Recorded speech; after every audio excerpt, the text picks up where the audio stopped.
Hello friends, in earlier lecture already we have discussed about the two fundamental types of forces. First as a gravitational force, another as a electromagnetic force. और उसमें भी हमने बोल दिया कि electromagnetic force is 36 times that of the gravitational force. Now, today we are going to discuss two more forces regarding with the fundamental forces of nature. Then third, as a strong nuclear force.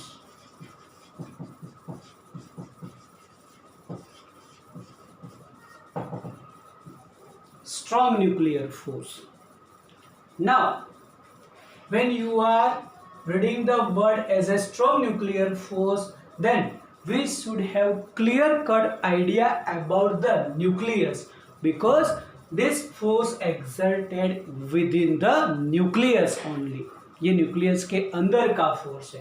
तब अगर हम सोचें कि suppose nucleus, then nucleus consist what, क्या है nucleus के अंदर? Yes, exact, the nucleus consist protons and neutrons only. Now अब अगर सोचें कि ये जो भी है स्ट्रॉन्ग न्यूक्लियर फोर्स है वो कैसे अराइज होता है, क्या है उससे related, then just take the example of any element. Just consider carbon C612. So here 6 means atomic number which indicate number of protons present in nucleus, and the 12 we can say atomic mass number which indicate number of nucleons present in nucleus. Nucleons means the number of protons and neutrons.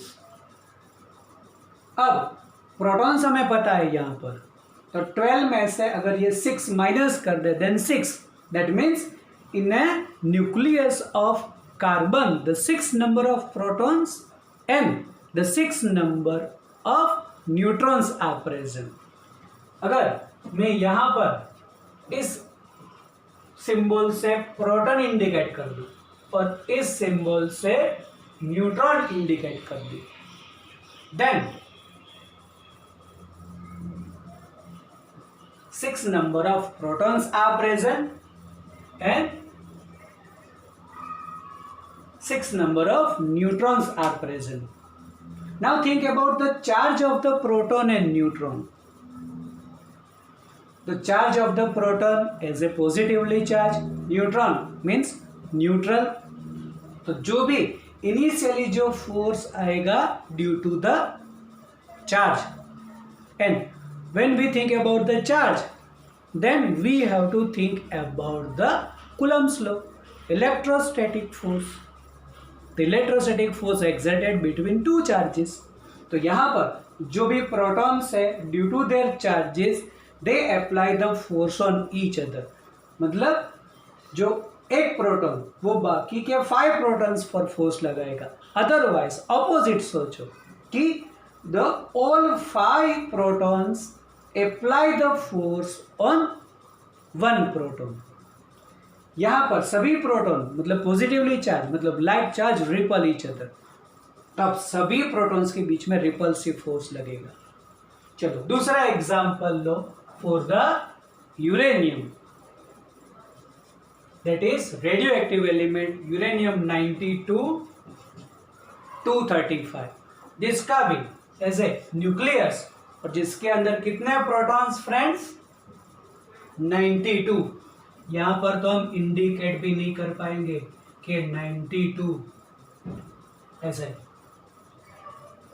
And all 92 protons apply the repulsive force on each other. अब अगर ये repulsive force है तो सोचो कि जहां पर भी ये फोर्सेस है वहां से ये जो प्रोटॉन्स है वो बाहर नहीं निकलने चाहिए फ्रेंड्स. सोचो, चलो कार्बन में तो बोला हमने लेस नंबर ऑफ प्रोटॉन्स ही है, 6 ही है, then 5 protons apply the force on 1, थोड़ा बहुत कम फोर्स होगा चलो, बट फॉर द 92 कि whenever all 91 protons apply the force on first proton, क्या होगा, सभी जो है वो ऐसे बाहर नहीं निकल जाएंगे। एक और एग्जांपल लेते हैं आयन का, atomic number 26, 56, that means in the same size of nucleus the 26 protons are present, then rest of 25 apply the repulsive force on first one। तो यहाँ पर भी ऐसे जो भी एलिमेंट है न्यूक्लियस है उसमें से प्रोटॉन्स बाहर नहीं निकलेंगे। ये तो चलो रेडियो एक्टिव एलिमेंट है, वो तो हम बाद में डिस्कस करेंगे। Think about the stable element ion, तो उसमें से भी क्यों नहीं निकलते ऐसे।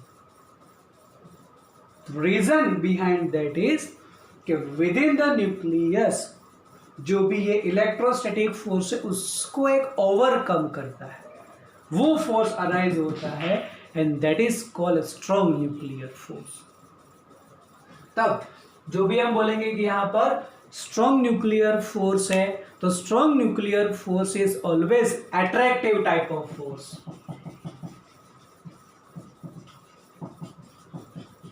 राइट डाउन करते रहना कि strong nuclear force it is attractive type of force, always attractive, and it is short range force.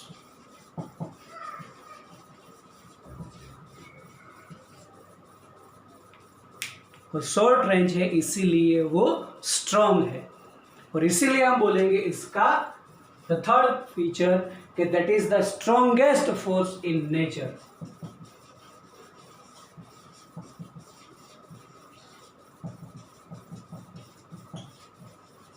That is the strongest force. जो भी ऐसे चार फोर्सेस हमें लेने उसमें से स्ट्रॉन्ग न्यूक्लियर फोर्स है वो स्ट्रॉन्गेस्ट फोर्स इन नेचर। हमने बोला it is short range force, that means जो भी वो फोर्स लगेगा वो विद इन द न्यूक्लियस ही लगेगा, that's why we can say it is short range force. Now अब जो भी ये फोर्स है always attractive type of force, तो attractive type of force in between कहाँ पर लगेगा, the nucleus consist proton and neutron, that's why the attractive force applied between proton proton, between proton and neutron, and between neutron neutron. तो neutron neutron के बीच में भी attractive force है, which are chargeless.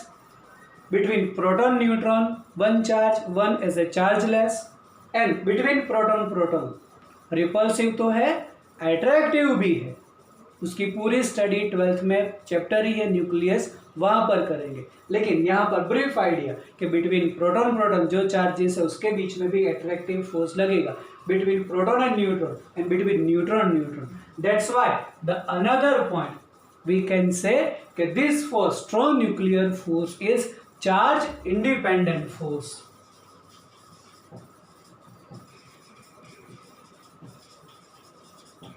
ये जो भी फोर्स है वो चार्ज इंडिपेंडेंट है, क्योंकि चार्ज है तो भी लगेगा, एक चार्ज लेस है तो भी, दोनों चार्ज लेस है, then also the strong nuclear force is exerted. That's why we can say it is charge independent force. अब अगर हम इसका कंपैरेटिव स्टडी देखें, देन वी कैन से कि strong nuclear force is 100 times of electromagnetic force।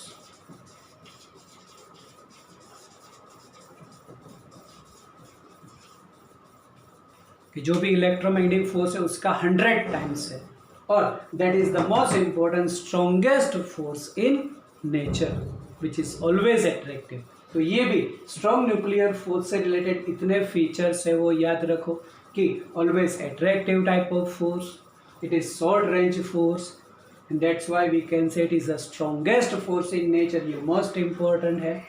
They applied between proton proton, proton neutron, and neutron neutron. That's why it is charge independent. And in comparative study, the strong nuclear force is 100 times of electromagnetic force. Now, the last about the weak nuclear force.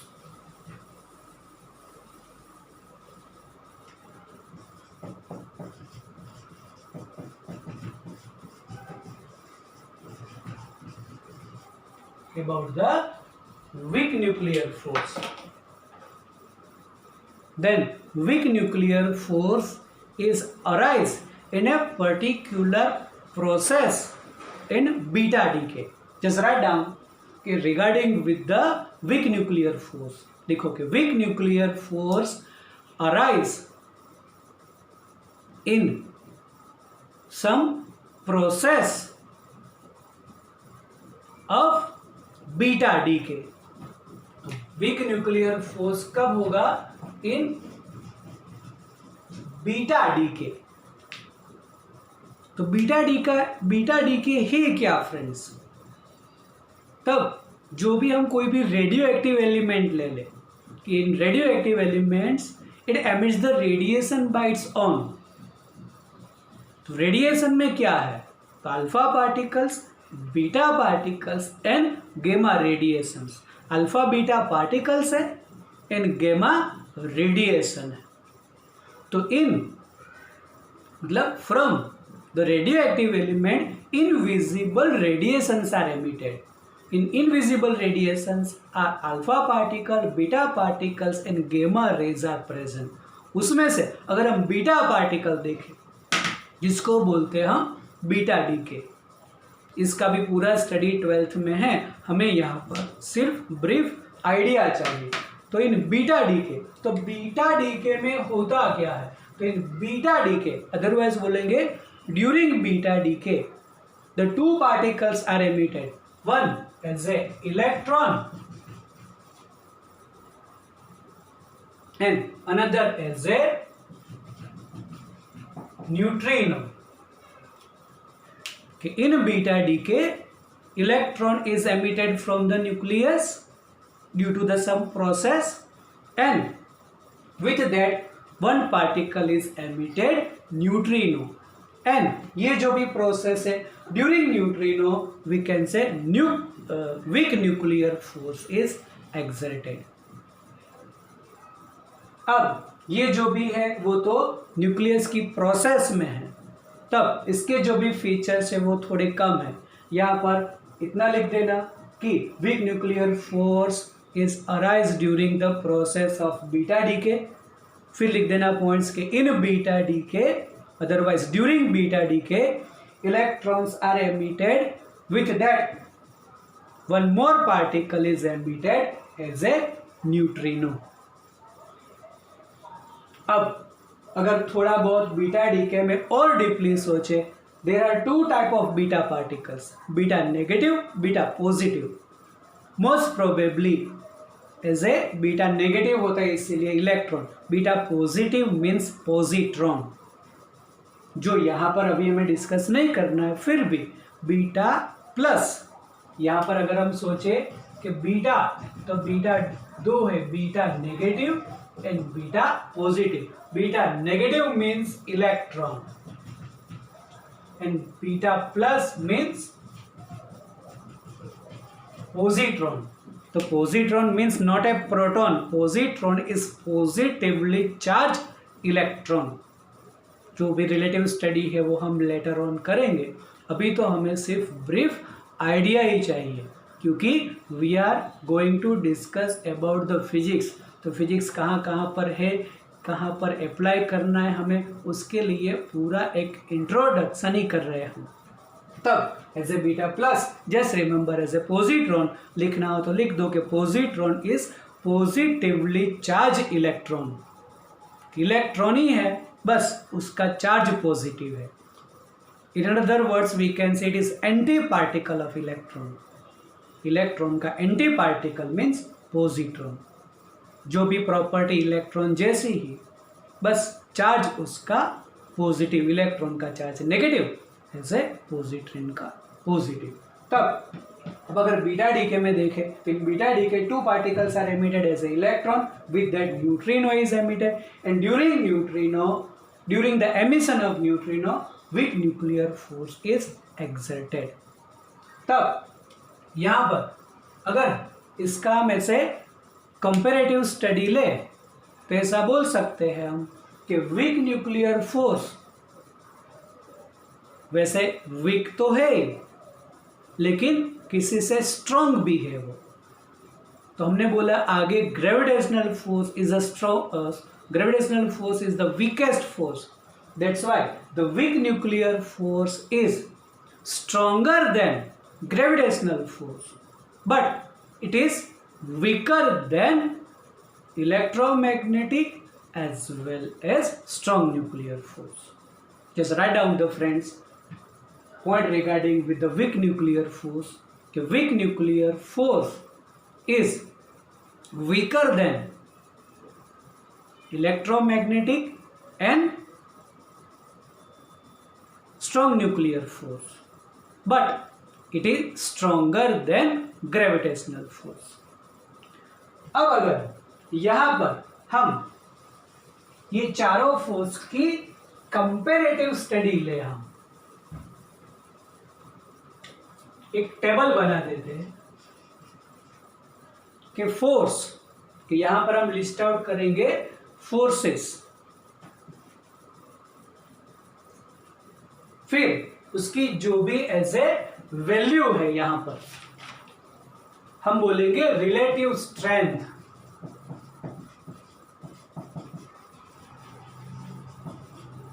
कि forces की relative strength and it is exerted among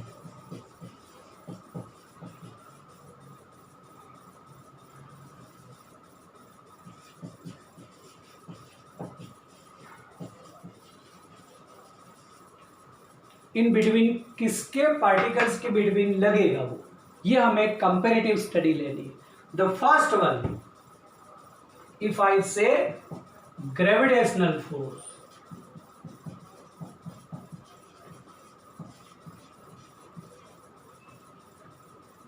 तो उसकी जो भी relative strength है वो ऐसे लिख देंगे हम 10⁻38 एंड किसके बिटवीन लगेगा, तो बोलेंगे ऑल पार्टिकल्स इन, या ऑल ऑब्जेक्ट्स लिखेंगे, यूनिवर्स, जितने भी ऑब्जेक्ट यूनिवर्स में है इन बिटवीन लगेगा. The second one,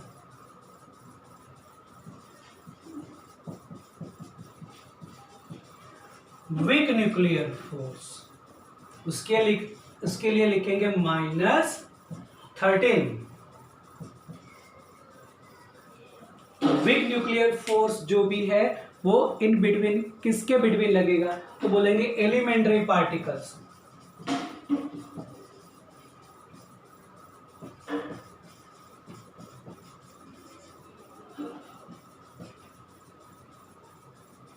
third one electromagnetic force,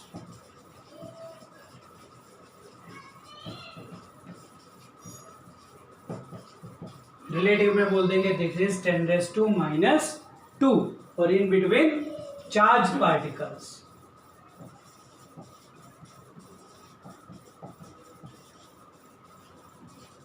and fourth, strong nuclear force,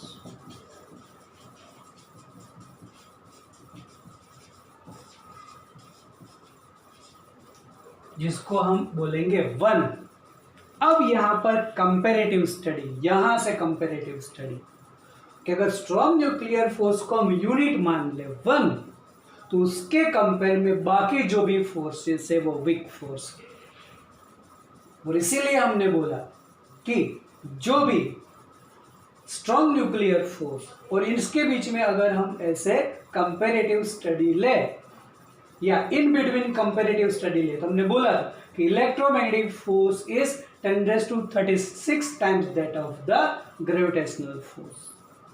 तो यहां से हमें कंपैरेटिव स्टडी ले ली. चलो अब जो भी स्ट्रॉन्ग न्यूक्लियर फोर्स है वो कहां पर लगेगा, तो बोलेंगे between nucleons. Between nucleons means between proton proton, between proton neutron and between neutron neutrons. Combined name of proton and neutrons as a nucleons, कि प्रोटॉन न्यूट्रॉन अगर अलग अलग नहीं बोलना है तो न्यूक्लियॉन्स बोल सकते हैं, तो विद इन द न्यूक्लियस लग रहा है इसलिए न्यूक्लियॉन्स बोलेंगे। अब यहाँ से ये जो भी टेबल है ये टेबल भी राइट डाउन कर देना फ्रेंड्स, मोस्ट इंपॉर्टेंट है, इससे रिगार्डिंग बहुत सारे क्वेश्चंस भी होते हैं, बहुत सारे क्वेश्चंस पूछेंगे ऐसे। तब ये जो भी रिलेटिव है तो यहाँ पर हमने बोला था कि वीक न्यूक्लियर फोर्स, जो ग्रेविटेशनल फोर्स से स्ट्रॉन्गर है बट इलेक्ट्रोमैग्नेटिक और स्ट्रॉन्ग न्यूक्लियर से वो वीकर है। अब कोई भी ऐसे तुम्हें पूछे कि कौन सा फोर्स कितने टाइम्स है, अगर पूछ ले कि स्ट्रॉन्ग न्यूक्लियर फोर्स है वो इलेक्ट्रोमैग्नेटिक फोर्स से कितना स्ट्रॉन्ग है, तो सिर्फ इन दोनों का रेशियो ले लो। स्ट्रॉन्ग पूछा है, देन स्ट्रॉन्ग न्यूक्लियर फोर्स, तो strong nuclear force divided by electromagnetic force, तो बोलेंगे 1 डिवाइडेड बाय 10⁻², डिनोमिनेटर में से ऊपर ले जाओ तो वो हो जाएगा 100। दैट्स वाई हमने बोला था कि strong nuclear force is 100 times that of the electromagnetic force. ऐसे ही हमने बोला था कि इलेक्ट्रोमैग्नेटिक फोर्स जो है 10⁻36 time that of the gravitational force, तो इन दोनों का रेशियो ले लो। जो पूछा है वो electromagnetic force divided by gravitational force, 10⁻² divided by 10⁻38, 10⁻38 को न्यूमिनेटर में ले जाओ तो वो हो जाएगा +38 -2 मतलब 36। तो बोला था कि electromagnetic force is 10⁻36 times that of the gravitational force. ऐसे कोई भी कंपैरेटिव स्टडी बोल सकते कितना स्ट्रॉन्ग है या कितना वीक है, ऐसा बोल देंगे कि electromagnetic force is 10⁻² times weaker then the strong nuclear force. Strong nuclear force is 100 times that of the electromagnetic force. ऐसे कंपैरेटिव स्टडी हम कर सकते हैं। तो ये चारों फोर्स याद रखो, पर्टिकुलरली ये टेबल याद रखो, लिख देना ये टेबल, और जो भी हमने उसके फीचर्स बोले हैं वो फीचर्स भी याद रखना। Thank you.